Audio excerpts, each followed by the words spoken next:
Well, I think we should go ahead and get started here. As people come in, I will let them in, but I thought we could do a quick just bop around with an introduction. And I would love for people to share their name, pronouns if they feel like it, and the story of your name. Mm-hmm. So anybody is welcome to start, or if you want me to start, I can.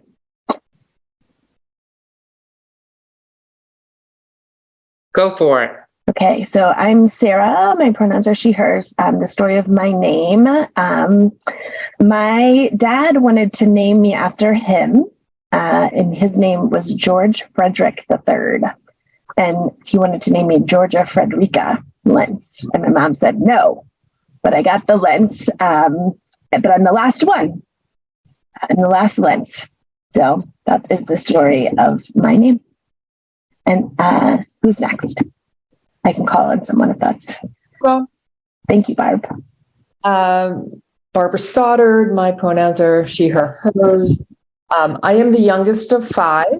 And apparently when I was born, there was a contest to try to pick a name for me because my parents did not have any ideas. And I don't know how they came up with Barbara. You know, I joke about it because it's like always when growing up, I felt like it was an old lady's name.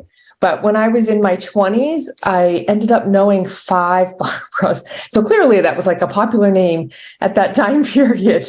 But I'm a kind of a stickler for names, and both of my kids are named after specific people in our families. So I'm not a random name picker, but I landed with that. So anyway, Betsy, do you want to go next? Yeah, sure.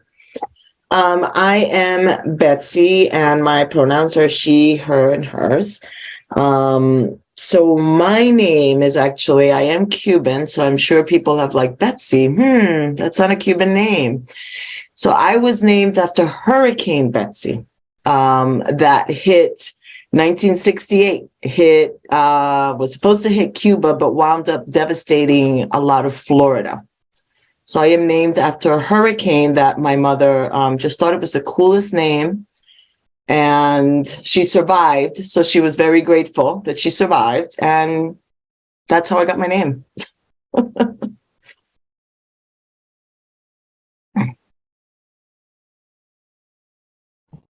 Since I'm a Florida boy, I'll jump in.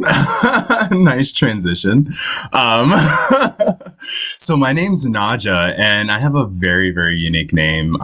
It's actually named after Najah, and Najah in Arabic means success. So it's a very prominent, very special name in that culture. And I just love going to New York. Anytime I'm there, a lot of Middle Eastern people get a whiff of my name and they're like, their eyes light up, and it's just a beautiful kind of welcoming. So yeah, that's me. Let's call on I think Emily wants to go. She raised her hand. Yeah. I love these stories. So I'm going to go with my last name, which is Figdor, and it's an Austrian name. My family is Austrian and fled to Philadelphia during the Holocaust. And it's really interesting to try and piece together some of my family history. There aren't very many Figdors in the world, but there are a few, and I think we're pretty much all related. So it's fun when I get to hear some of the stories. And Emily, my parents lived in Japan until right before I was born. And Emily was a American name that was popular in Japan at the time. That's as much as I know. And I can't, I'm sadly on my phone for a little bit, so I can't see any other hands up easily. So if someone else can jump in, that would be great. Sure, I'll go. Can you guys hear me? So my grandparents were all immigrants. My name, actually, my parents just gave it over to my Irish grandmother who picked it. But I think something that's kind of interesting, more ironic, more surprising was when I was a child and my parents were teaching me how to write my name, they would say, Kerrie, and I learned. And so when I was around 6, we had to go to City Hall for something that involved my birth certificate. So my mother handed it to me, and I realized really quickly that that was not the name they gave me at birth. It was like Kerriann. And I was like, what? And my mother was like, whoops, I forgot. And that is a true story. And so then she ended up changing it when I was a kid, different birth certificate. So anyway, I know. How crazy is that? You'd think my mother would remember my name.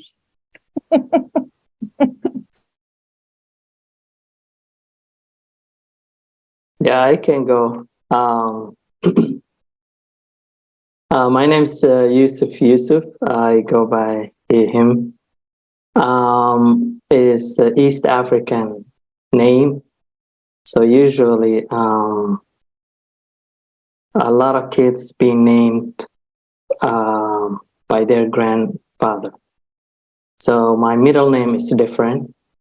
So in US we use first and last, so that's why I ended up Yusuf. And you might see Ali, Muhammad. It's all the first and last, which go with the grandfather. So it's kind of honoring grandfather to be named after them. So thanks.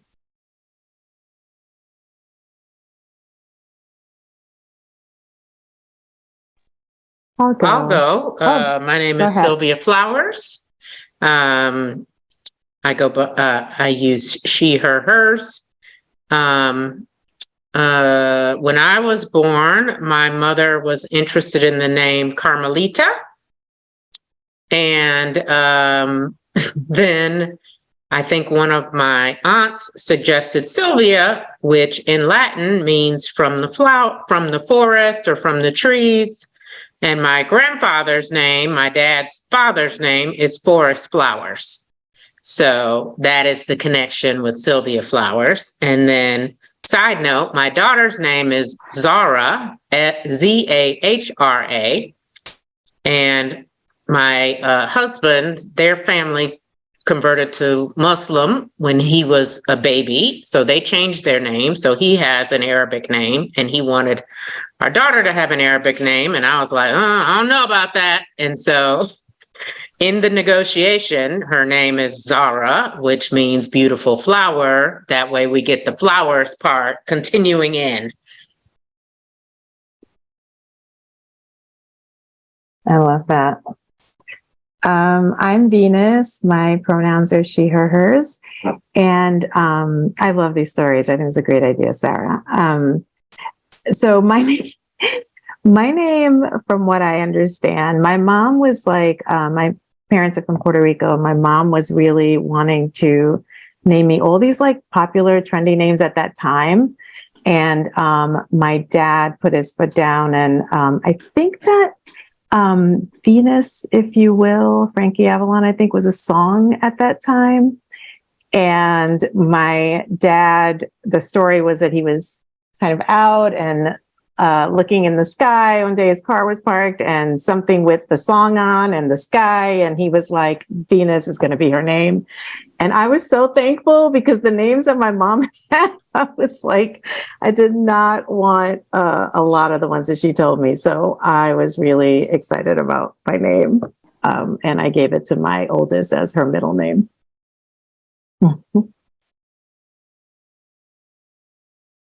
I will go next. Matthew Winch, he, his. There's really nothing special about my first name. Can't even claim it was because of St. Matthew or anything like that. My parents just came up with Matthew. But my middle name, Garrison, is my grandmother's maiden name. And then my family, the Winch name, proper Winch name, we've managed to trace back all the way to the 1300s in England, just outside of London. So that's kind of neat to know that we were able to trace at least my father's side of the family, all the way back to London, England in medieval times.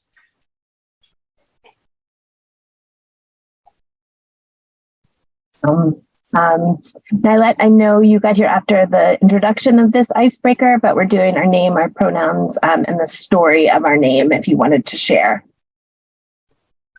Thanks, Sarah. My name is Nylet Biliu, and my pronouns are she, her, hers, and I live in Portland. And I'll hold on the sharing about my name. Perfect. Thank you. Okay, beautiful. Thank you all for sharing. I just love hearing stories and feeling connected to people through names. So tonight our meeting is from 5 to 7. We have an awesome presentation that Alma is going to do about their visit here last week, which I cannot believe that it was just last week. It feels like so much longer ago. But some really great learnings. Board members got to see this last night, we're just really excited to bring this to the whole committee today. After the presentation, we'll have time for questions and discussion, and then we'll move into a couple of updates. So with that, I'm going to turn it over to the Alma team. All right, you want me to go first? Okay, will do.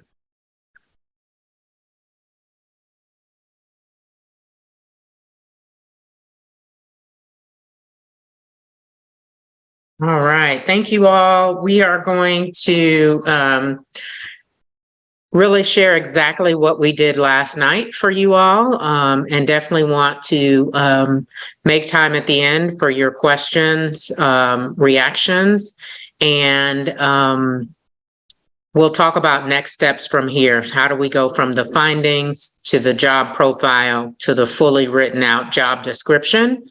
Then getting all of your feedback and getting it posted will be the next steps.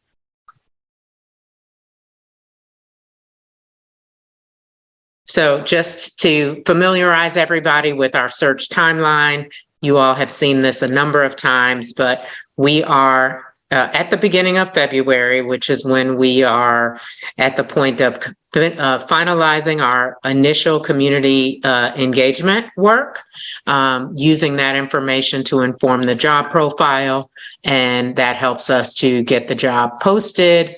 We anticipate that the majority of the rest of this month and early March will be screening and interviewing candidates and helping the group work through the rest of the details of the selection process, with ideally us getting to the finalist round in April and hopefully having an offer ready to make an offer by May. We always want to start our meetings reminding both the board and the search committee of our shared goal and purpose. Who would like to read our goal and purpose tonight?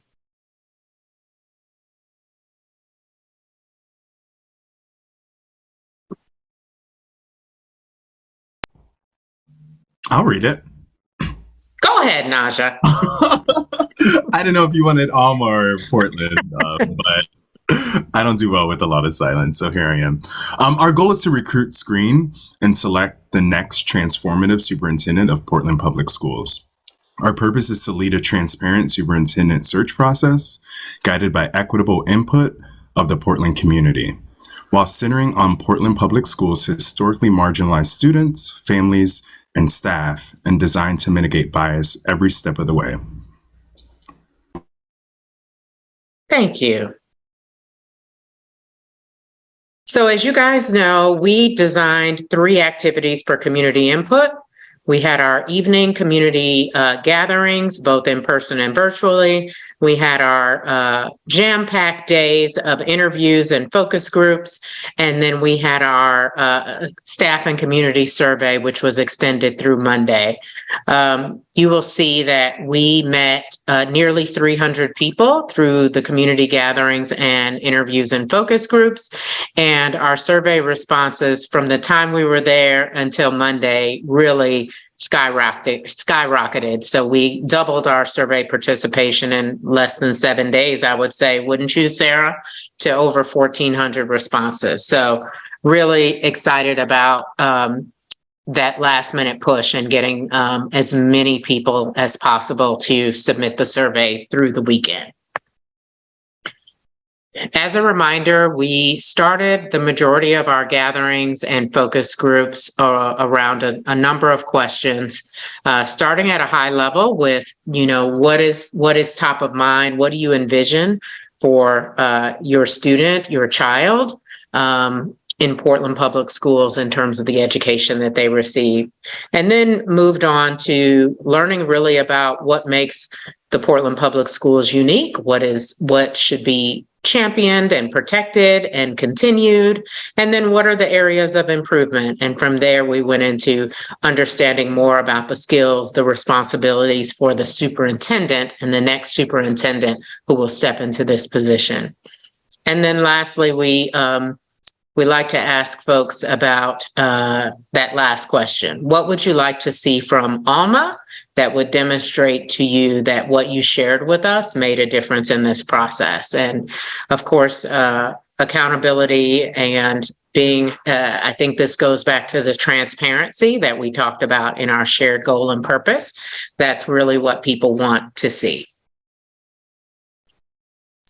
We took several snapshots of our community gatherings and just, cannot say enough about the multilingual and multicultural center and their team for really getting the word out and providing us just the opportunity to meet with so many diverse stakeholders in the Portland community, as well as providing the interpretation services for those meetings. I mean, it was really outstanding, just some of the best outreach that we have seen in our community gatherings and superintendent searches. So it was really, really good, and we got a lot of pictures.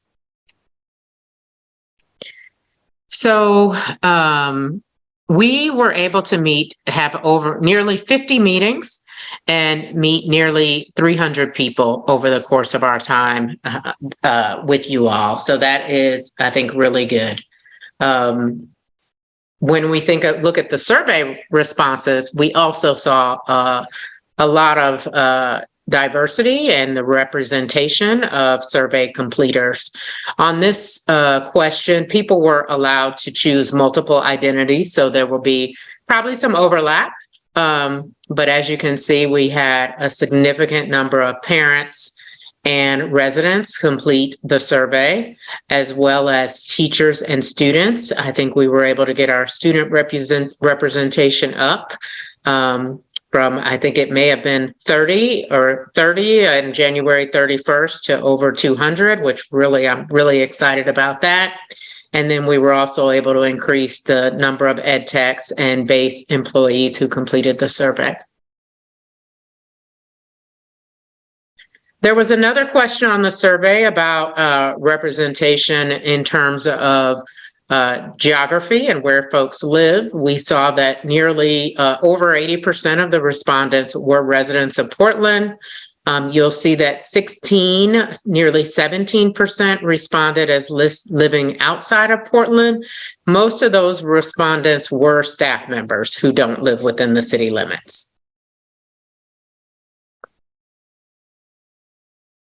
In terms of the racial and ethnicity of the survey respondents, we also saw quite a bit of diversity represented in the survey responses as well.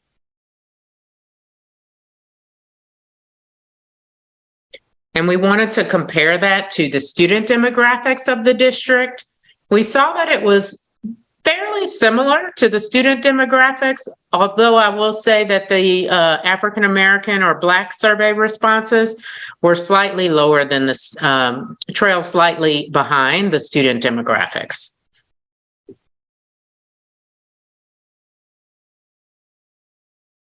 So what have we learned so far? And definitely want to start with the strengths, the things that people consistently called out as positive and needing to be championed and protected.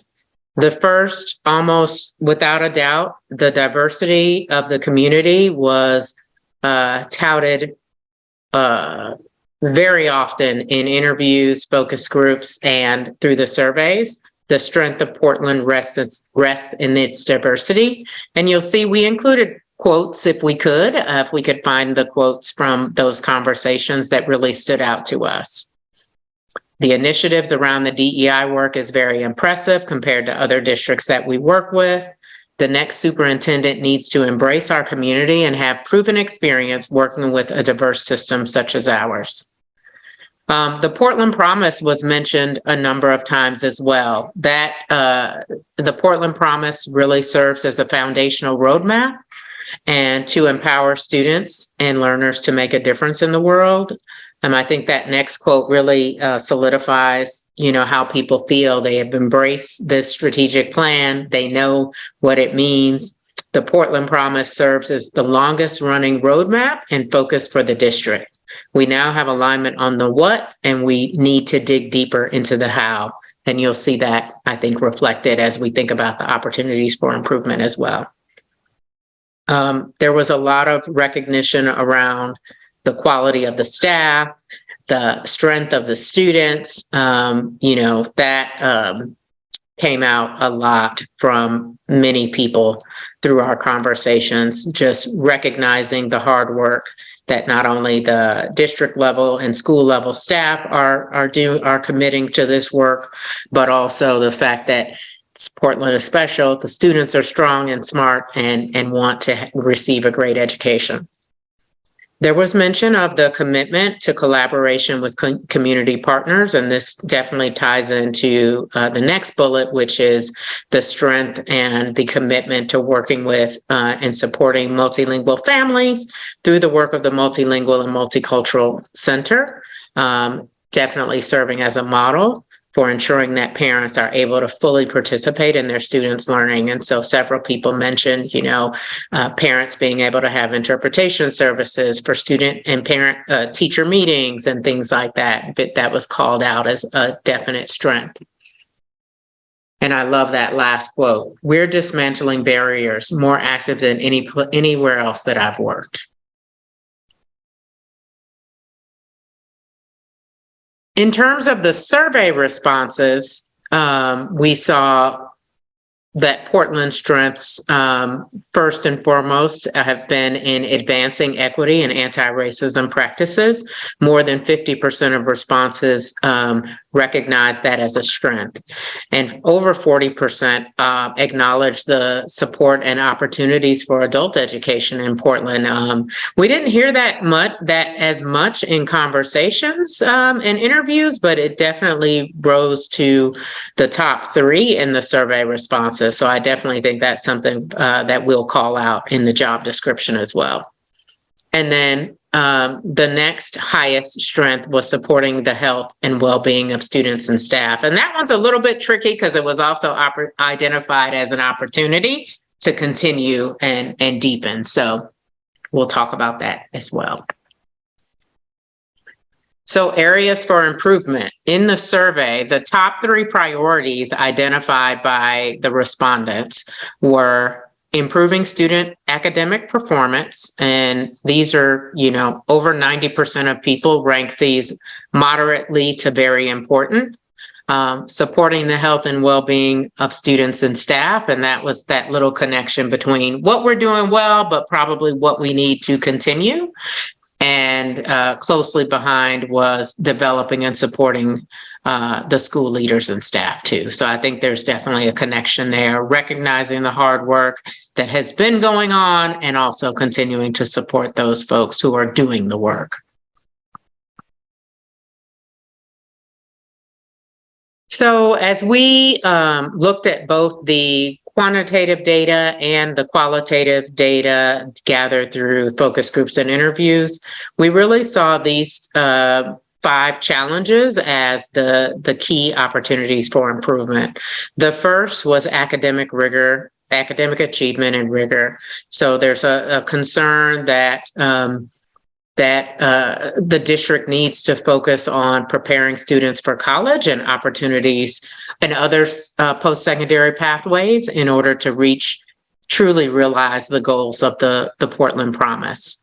The second was around recruiting developing and retaining staff, and continuing to build a strong and diverse pipeline, both for teachers, leaders, and ed techs.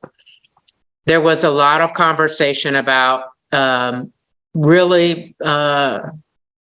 bringing in consistent safety and discipline practices and culturally relevant discipline practices to the district. So we'll talk a little bit more about that. And then alignment and equity across schools. So making sure that all schools have access to resources, programming, and consistent application of policies that really fit the needs of that school. And then what emerged quite often as the major opportunity for improvement was really around building systems and structures to ensure sustainability and accountability. So acknowledging that the Portland Promise is a great foundation, the work that you all have done to advance equity and anti-racism is strong, but does the district have the systems and structures in place to really make sure that that work is sustained, that people are not getting burned out, that the well-being of not only the building level support, but also district level support teams is taken care of, and that there are clear processes to really ensure that the implementation goes deep and it sticks.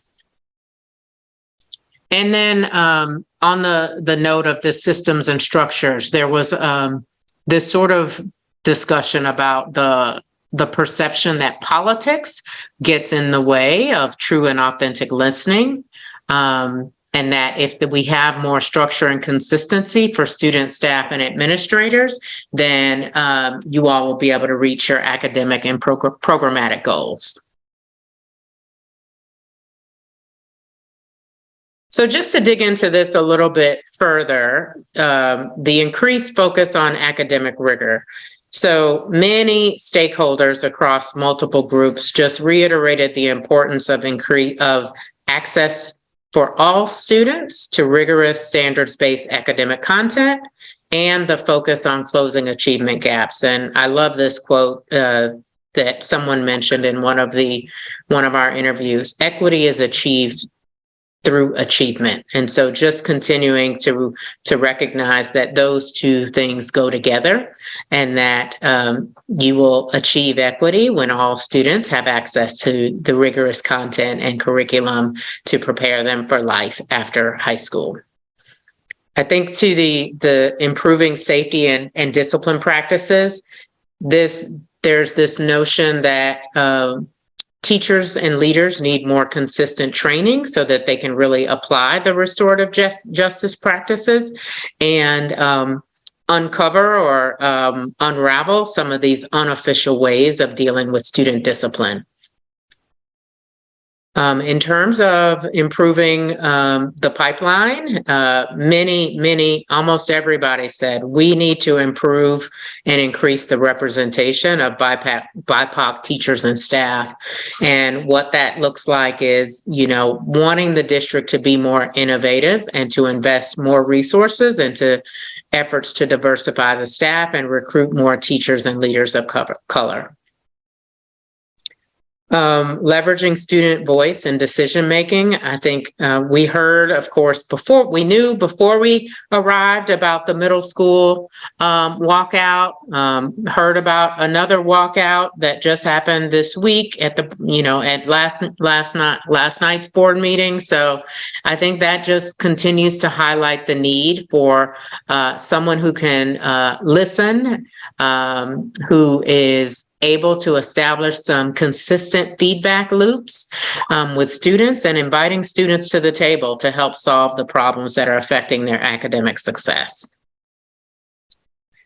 This last item didn't come out a ton, but it's definitely on the minds of several stakeholder groups. Just people are knowing that the ESSER funds are going away, and just want to make sure that the district and next superintendent are really developing a financial plan that addresses the loss of those funds, as well as the the decisions that need to be made around the capital improvements at the high schools, and whether that is continuing the plan to consolidate or developing a new plan to improve the high school facilities. People do know that that's something that will need to be addressed. So when we put all of this together, we really had our three big takeaways. If we were to summarize it into three bullets, were academics, equity, and relationships. And I'll let you all read those descriptions, but strengthening academics for all students, closing gaps, and meeting the needs of diverse learners, sustaining the focus on equity, including the allocation of resources, programming, and continued training, and then building or rebuilding, in some cases, the trust and strong relationships between central office, schools, parents, and community. It's important to note that there were some different perspectives mentioned. And so although these represent a small minority of respondents, these perceptions are present in the community, and it's definitely something that the board, as well as this committee, should be aware of and be prepared to respond to. So there is this sentiment that the focus on equity has somehow taken away from the focus on academic rigor and achievement. And I think just continuing to come back to the message that the two are not mutually exclusive. Equity is achieved through achievement, right? I think that's an important statement. And some express the concerns that decisions and work that's focused on newcomers and the BIPOC community seems to exclude the other half. We kind of took that as this idea that there's some sort of scarcity mindset, as opposed to there's room at the table for everyone. So if one group is getting, that means someone else is losing. And so there is this sort of undergird in some of the concerns and feedback that we heard. There was a mention about some of the changes to the school choice and lottery process, and forcing people into a high school is not a choice. I know that there was a report out last night about the most recent enrollment decision. So I think continuing to lead with transparency around whether or not students are getting their first or second choice, I think that'll be important for the board to continue to message around. There were a couple of comments, or a few comments, that the school board, as they change and invite new members, really need to continue to deepen their understanding and training on what the role is of the board versus the role of the superintendent in order to help that next person be successful. And then I think this was also the last bullet. Small minority just said, this role needs to be filled by someone who has served as a superintendent. And the way I heard that was, people have historically thought that superintendents came to Portland as their training ground, and then 3 years later they would leave and move on to a bigger system. So there was this sort of concern that one, they want someone with a proven track record and experience being a superintendent. And then two, they definitely want someone who's not just here as a stopping point on their way to a bigger district. So as we think about the skill set and responsibilities for the superintendent, these are the top three that were rated either very important or important in the survey. So the first is putting the best interests of students first in all decisions. The second was being a strong, clear communicator. And the third was seeking and responding to feedback from parents, students, and staff. So when we wrap this all up in a bow, we came up with this statement. The PPS community wants an experienced, courageous, accessible, and visible leader with a demonstrated track record of systems level thinking who is able to include and uplift the voices of others. a leader who can unify, collaborate, and align others around a common goal while listening to learn and clearly and courageously communicating without bias. Again, there was this a sentiment that kept coming up is the person needs to be politically savvy, but not political. And I think that's where we sort of said, able to communicate clearly without bias and to be able to listen to the voices of others. And then someone who can build a strong team, create systems and structures to hold him, her, themselves, and others accountable for the implementation of the vision, mission and goals of the Portland Promise. And then someone who's dedicated to sharpening the focus on academic achievement, as well as creating the conditions where all students can feel safe, supported, challenged, and included.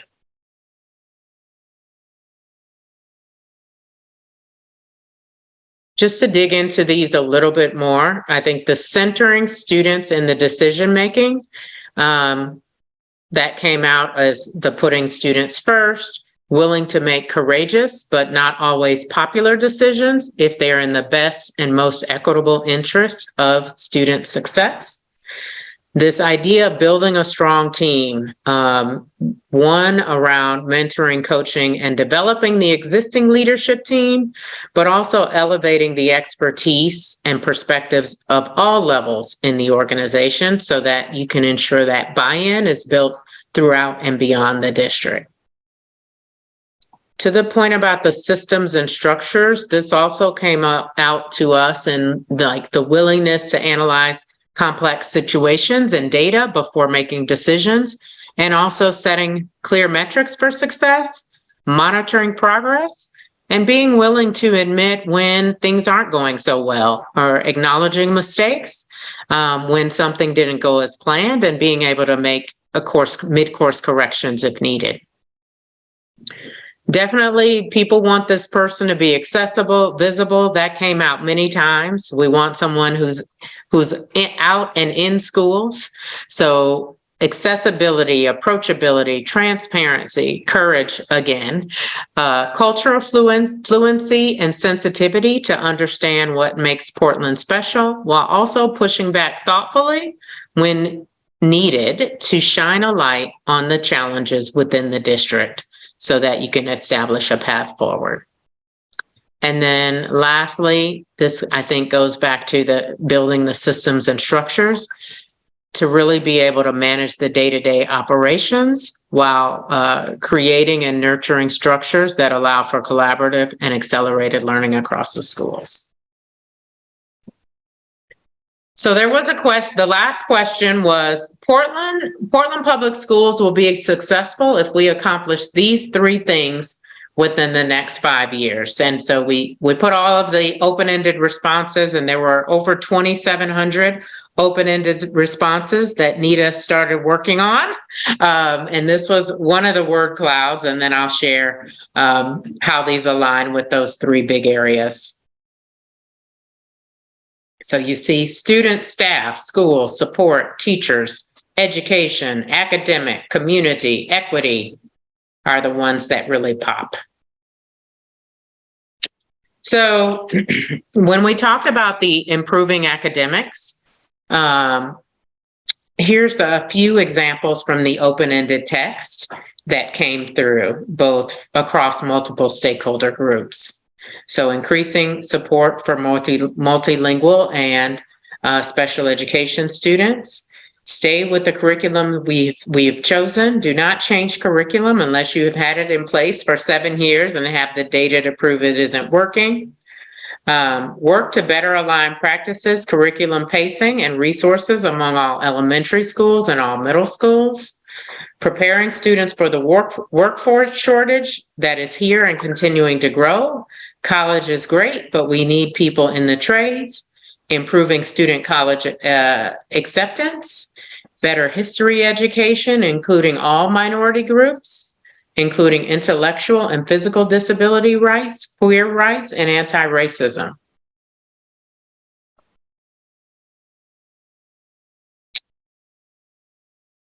along the lines of equity, the comments that, sort of tease this out were around creating equitable practices, real equity, not just repeating the word over and over again. Stop using BIPOC as diversity images and not doing anything. Make sure all students in special education programs have equal opportunities as the rest of the student body. Change culture so that everyone understands the need for equity. Ensure that all teachers are supporting the district's equity push. Teacher mindset is the key, far more important than curriculum. Stay true to our equity and anti-racist vision and center this amongst all the noise to the contrary. And then lastly, on this support for relationship building and specifically district staff and professional development and growth. Here's some of the comments mentioned around just supporting teachers, supporting teacher well-being, creating an environment where teachers and staff feel supported. Support your staff. I think this is definitely tied to the build, develop, and retain staff as well. Hire a superintendent who supports the hardworking employees that care deeply for our students. Support and promote staff growth and professional development. So for us, here are the big themes or the headlines that you will see in the job description. On the left-hand side are what we call the responsibilities, and on the right-hand side are the skills or the competencies that we'll be screening for. So putting students first, establishing a framework for implementation and monitoring to achieve the goals and mission of the Portland Promise, work meaningfully with all stakeholders, and manage the day-to-day operations. And then the how is bringing a student-centered and data-driven decision-making mindset, building relationships, being inspiring, developing, and leading the team, leading with a strong equity lens, and then executes using data in making critical decisions and being able to communicate the why.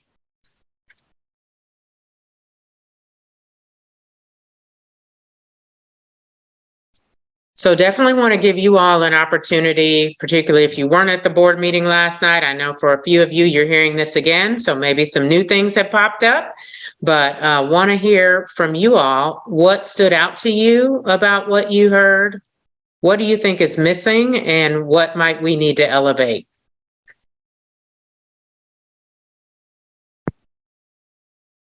So we can start with that first question. So, which was, what did you hear? Is that right? I'm sorry. As soon as it's away from my eyes, I forget. Yes. What did you hear? What stood out for you?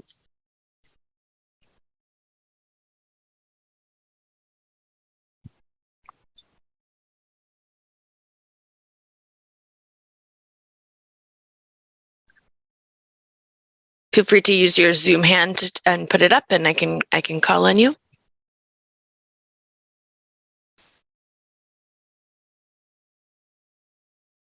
Yeah, Emily. Did anything surprise you?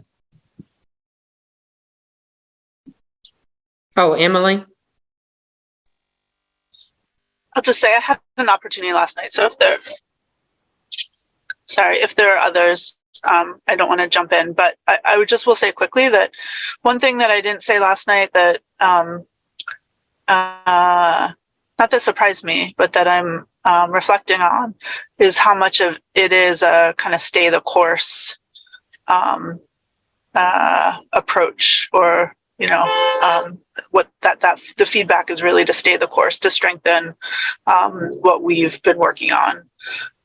Certainly with respect to equity, with respect to the academic rigor of our curriculum, putting systems and structures in place to continue on the work that we've started. So I didn't articulate that last night, but I do think that that's, for me, a big takeaway. Thank you, Emily. Barb? Hi, sorry, I have my screen up. I'm eating dinner, but I was basically going to say similar to what Emily said. I think really staying true to the Portland Promise. People really that the Portland Promise has resonated with a lot of people, and people feel aligned to it in a different way than I think any other sort of plan and goals that we've had previously. And so, and often those are the things that get lost in a superintendent transition. And so I think that, people have very clearly said, yes, this is what we want. We want to stay with it, and stay committed to sort of, keeping equity at the center. So that's pretty exciting to me.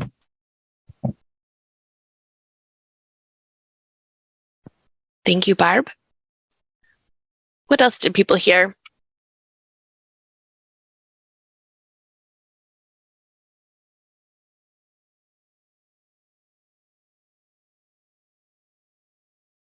Yeah, Matthew, did I see your hand before Joseph?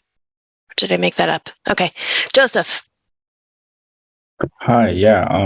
One thing that I noticed or something that I saw was two schools of thought, and one very progressive and another one rather conservative. I wouldn't say conservative, but rather like, a little bit on the side of like wanting to ensure that they're not left out, right?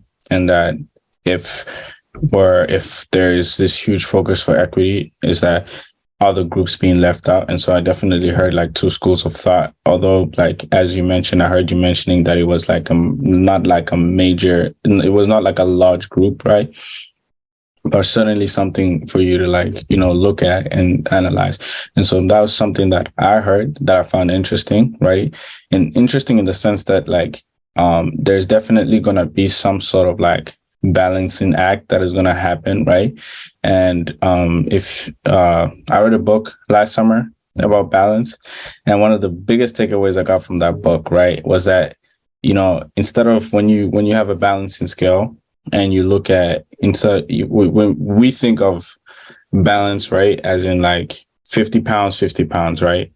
And so you'd have 2 blocks here and 2 blocks on this side, right? But sometimes balance looks like 3 medium-sized blocks and 1 big-sized block on this side, and it evens out.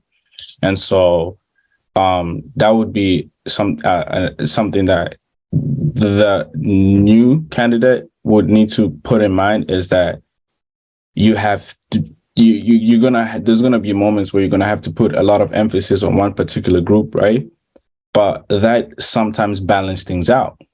And so not being caught up in the whole, oh, you're spending a lot of time with one particular group, but that's what's bringing balance, right? Is that you have 1 big block, but then you also still have 3 medium size. And so that's kind of something that was on my mind when I was watching the presentation.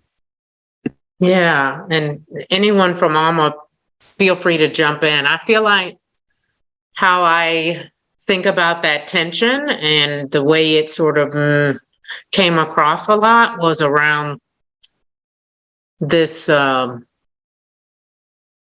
kept coming up like the person shouldn't be political. And I think there's this thing of like maybe someone's choosing sides, but how we might be thinking about this is someone who's able to listen to all sides, who's able to reach across lines of difference, even knowing that not everybody's going to always be in agreement, but making sure that people feel listened to, that they feel like they have the opportunity to share their opinion and things like that. So I'm going to think about this balance and block concept and see what I can come up with.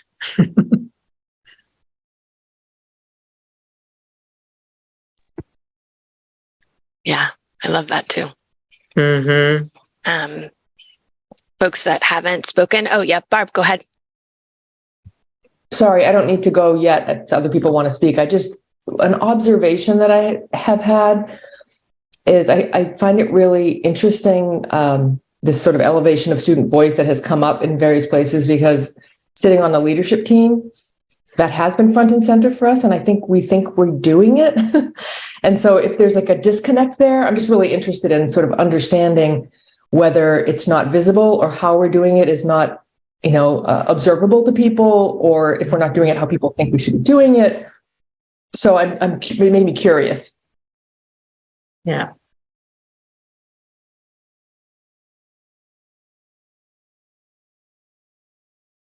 Can I share an example from another district? We were in another district, and the superintendent has a 400-person student advisory council that meets quarterly. And they have a protocol that they follow. The kids know how it works. They usually pose a question to the 400 students, and, you know, staff kind of facilitate them, but the kids actually know the protocol and they know how to get their feedback. Yeah, 400 student advisory committee. Can I just quickly jump in and ask a question? So, is that like, would that be like, how can I say this? Would that be a student version of like the board, or is it just like an advisory committee? Yeah, it's not board, it's not student members of the board in this particular context, but it was one of the first times where we were able to go to a district, say we want to meet with students, and there was already a network and sort of a process in place. Sorry, I talk with my hands. Where students come together to talk with the superintendent and give him information on a specific issue 4 times a year. Nice. And we got some questions about, you know, how curated is this group? Like, is this just the high flyers? And we were told it's not that. So it was fascinating.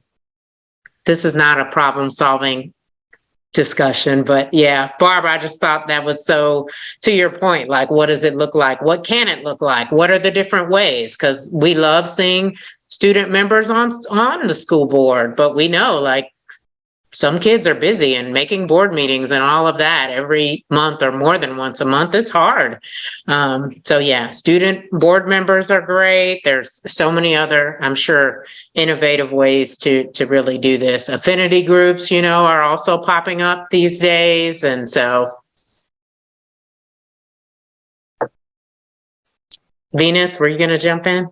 I was just going to add, because that was reminding me of another district as well, where the students really took ownership in this process, really wanted to sort of come up with their own questions and, you know, open to the guidance, but really wanted to own some of their interactions and how they presented themselves and how they engaged, and really worked well in, you know, collaboratively in designing that. It was some really powerful voices, and they did a fantastic job, completely professional. And I just wonder also if, in thinking about this, lifting the student voice in the brainstorming of how that could look.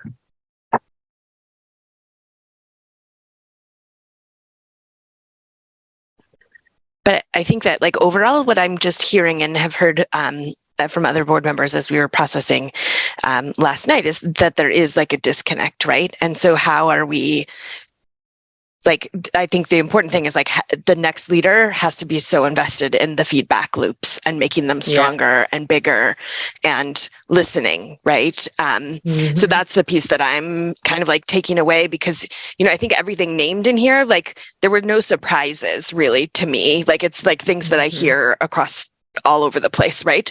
And so it's just like, well, okay, well, how are we communicating about all these things that we're doing, and how are we getting feedback on all the things that we're doing? Nylet, I see your hand.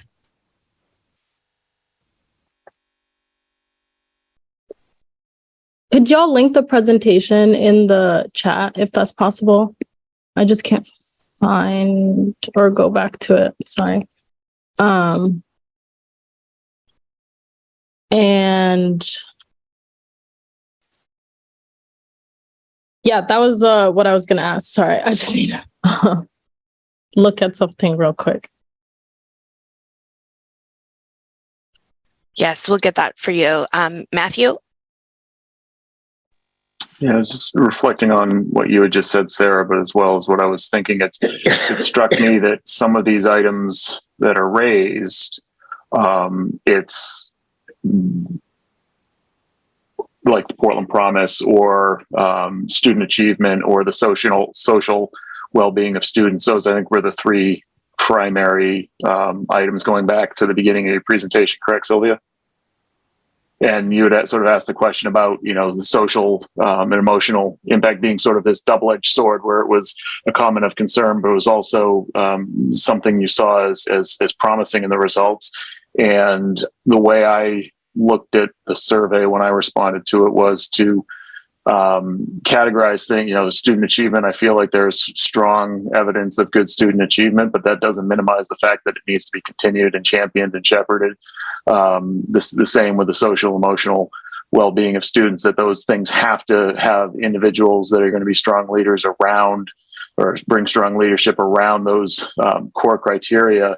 And the same with the Portland Promise. And it's great to know that there's folks that identify that the plan is there and it's in place. And then for me, it then comes down to what Sarah was, I think, touching on, which is the execution of that plan and being able to take it to a place that strengthens it and builds on its success through implementation, and finding a leader that's going to be able to sort of cultivate that plan among the many other responsibilities and help it grow further.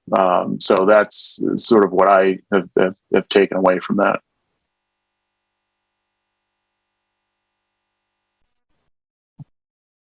Thanks, Matthew. Has anybody that hasn't spoken want to add to the conversation?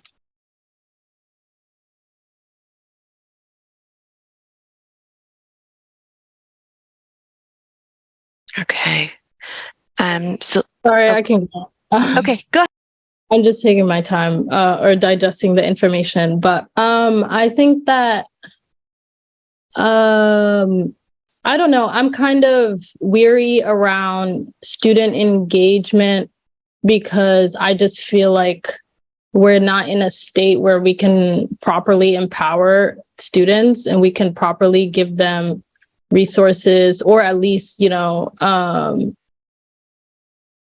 opportunities that would give them and show them real results, or results of like actually things being resolved or issues being fixed. Because I don't know. I'm just thinking about like some of the continuous things that have been happening. So I feel like they should be given space to organize within themselves, which is why I appreciate the BSU space for them to decide what it means to interact with the school system and what it means to, because like, I think it's great to have youth engagement, but it's also to like, we also have to understand what that means, right? Like, and what that is taken away from their education and their day-to-day student needs and their capacity to be their full student. And they shouldn't have to, on top of what they need to do, be extra leaders just to make the school system better or more aware of their needs. I think that's like a lot of times a huge ask for kids that are just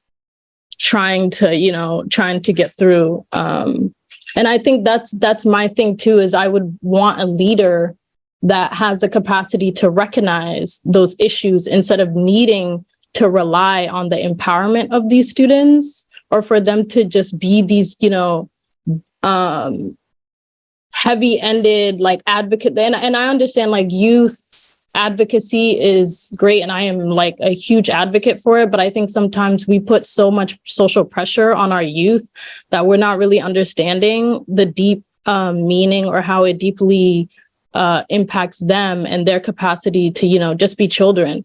And or like a lot of the things that they're asked of sometimes. So maybe, I guess like make that emphasis on their terms and what they feel like they would like to do, not necessarily on like what is needed of them. And the other thing I wanted to say was on the Portland Promise, and just I think it's a great start to like how to structure the equity work, but I think it doesn't really specify like how to create that culture of equity and that standing practice of equity, like the constant practice. So I think that needs to be reiterated a lot, and that needs to be given a space instead of just kind of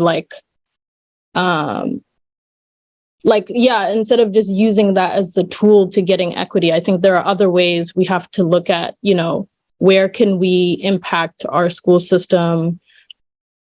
Is it the culture? Is it within policy? Is it other other mechanisms, I guess? Yeah.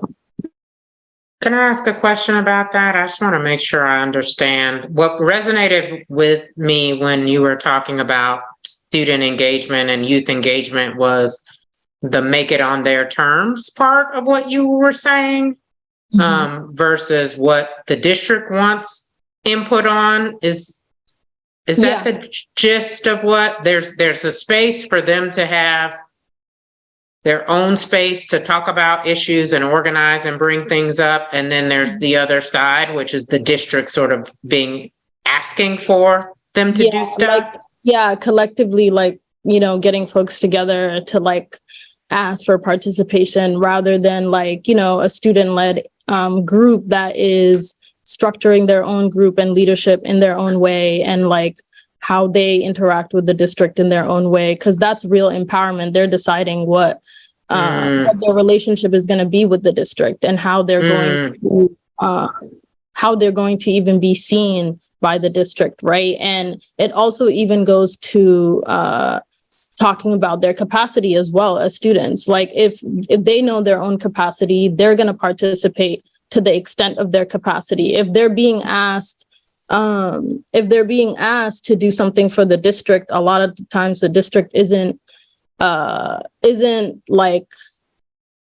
incorporating their capacity in all of the different things that they have to go through. So if it's in their terms, and there's more capacity for them to be empowered and also recognize some of the personal things they're going through.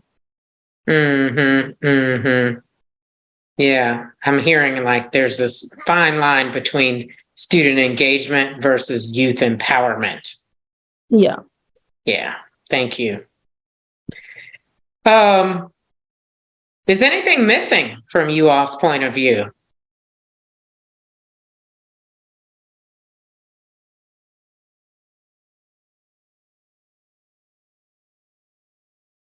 I know Sarah said she wasn't completely surprised, but is there anything missing?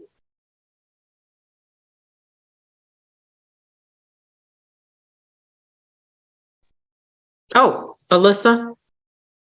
I guess I maybe would have expected more emphasis on work to support the operational end of functioning, given recent issues with payroll.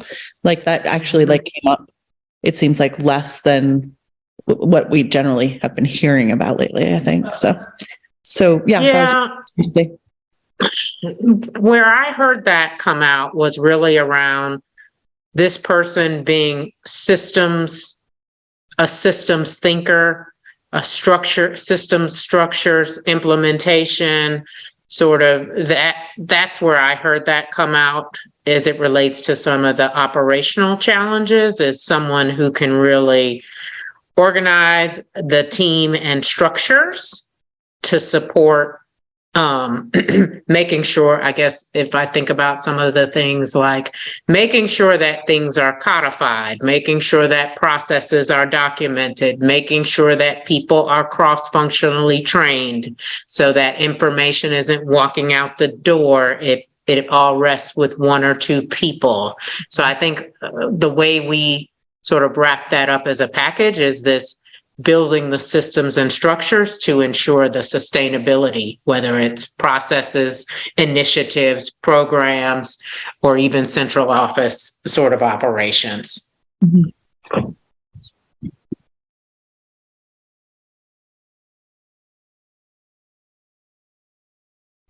I'm wondering, I guess along the lines of that too, something that was mentioned last meeting was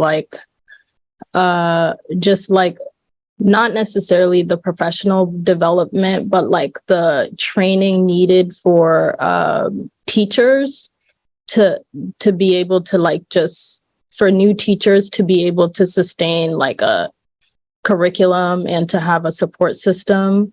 So I don't know where that fits in here. I think it could fit into a couple points, but just bringing that up, that I think like the developing of new teachers is also a really important piece, like ensuring that they have the resources they need to yeah. Yeah. And I think we can definitely build that out in the job description itself. So the headlines that are sort of in the last slide, you'll see when we send out the actual job description, there's many sub-bullets beneath those headlines. So some of these additional sort of ways of describing how someone leads and manages and inspires a team, that kind of comes out in those sub-bullets.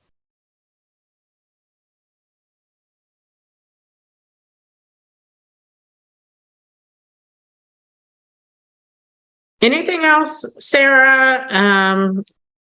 I'll talk a little bit about next steps. So obviously the board saw this last night. You all are seeing it now. The next step on our end is to give you time to process this. We want to build out the full job description, and then we're going to figure out a way to get that to you all and to get your feedback, edits, and comments so that we can get it posted, I hope, early next week. I know we have a meeting next Wednesday, so I don't know if we'll wait until Wednesday to finalize, but I think Sarah and I are going to talk about the best way to get everyone's input into the larger document between now and early next week.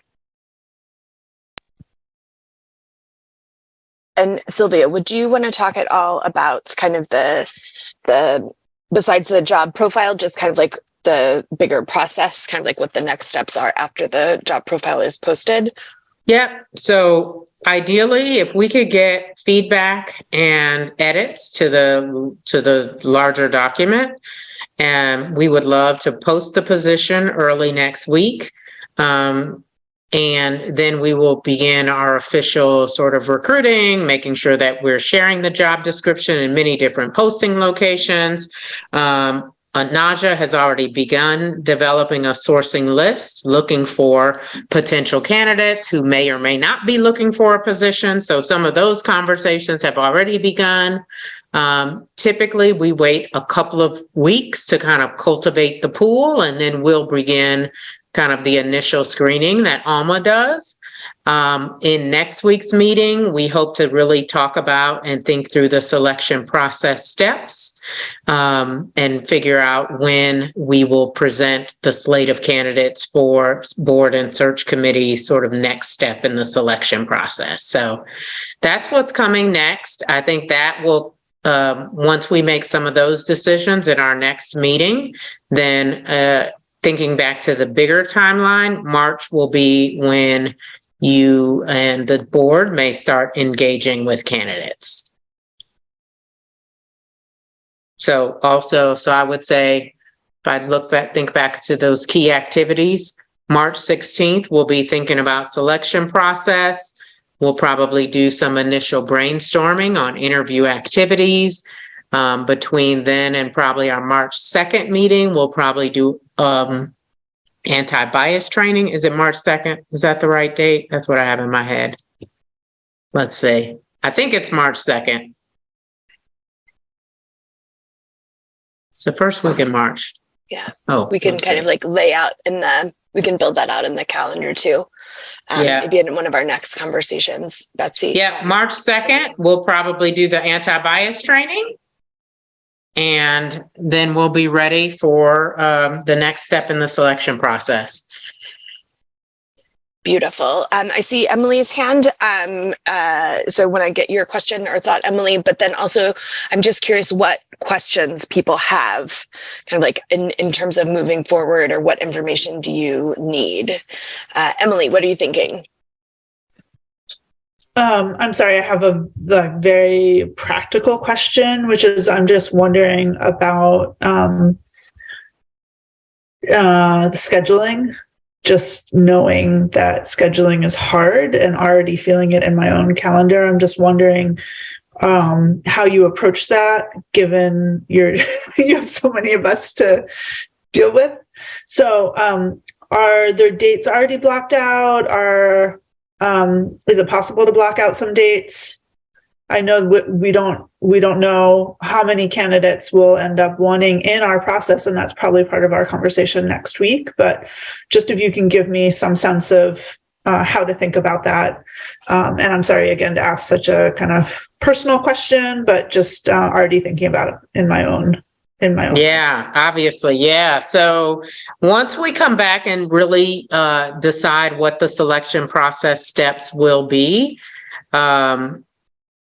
I really appreciate you flagging that, because it's one of those things that it's better to put more holds on the calendar than less. So I would anticipate that in either our next meeting or our February or March 2nd meeting, we will begin to put some holds on the calendar for late March, early April for sure. And once we sort of decide on the selection process, we'll know the time, we'll have some more estimates of the time commitment, and then want to get those out to people as soon as we can before this month is over. It's always easier to release dates than add them at the last minute, for sure.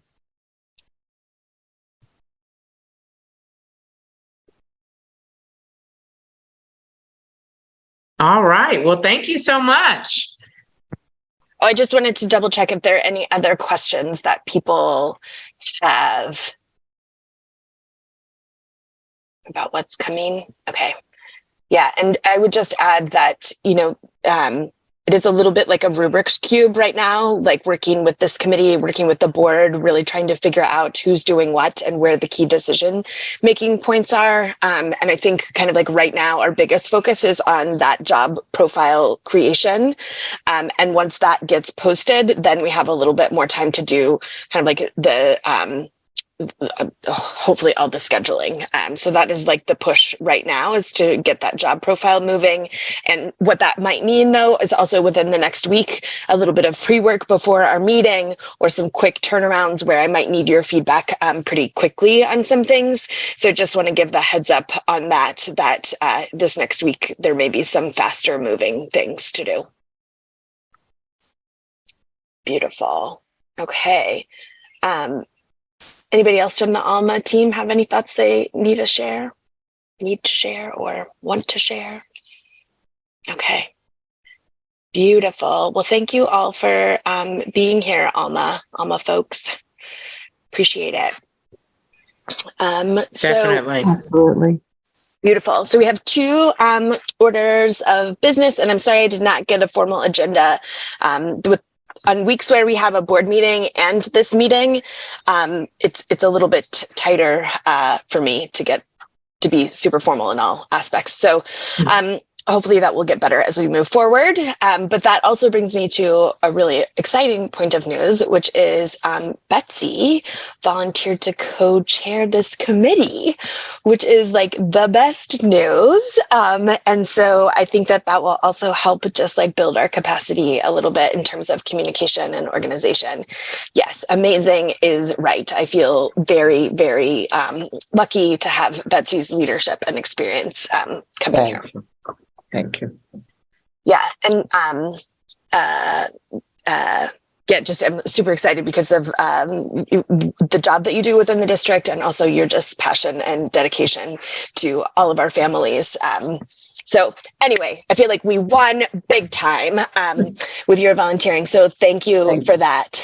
And so Betsy will be joining our weekly meetings with Alma, which is awesome. And then we'll be helping co-facilitate these meetings and assisting with any communication. So Thank you, Betsy. And also, I just encourage folks, like if you're needing information or clarity about something in between meetings, feel free to reach out. I'm trying to anticipate those things as much as possible, but just really feel like you can be transparent in getting what you need. So that's exciting. The other piece of exciting news is last night the board voted to amend the resolution about Mickey Bondo's seat on this committee, and it unanimously passed that the board was in favor of replacing Mickey with a multilingual ed tech, preferably with middle school experience. So what I was able to do is, we were able to get a list of folks that possibly would meet that criteria. Barb helped with that. Thank you very much, Barb. And I cross-referenced that with a list of applicants that we originally got. And we had one crossover, which is amazing. So that person and I don't want to say their name yet because we don't know if we haven't talked to them about it yet. But that person is an ed tech at Talbot, but has multiple children that have been in the district and has been here for a really long time. So the next move is to take this information and then give it to the appointments committee, Yusuf. That will be now kind of like your role to take that to the appointments committee to see if that works for this person. And if not, to develop a very quick process to find somebody else to move into the seat. But this does make me hopeful, both that we were able to get such quick turnaround with the board and that we potentially have a person who could move in very quickly. So that is the update on that. Are there any questions about either of those pieces?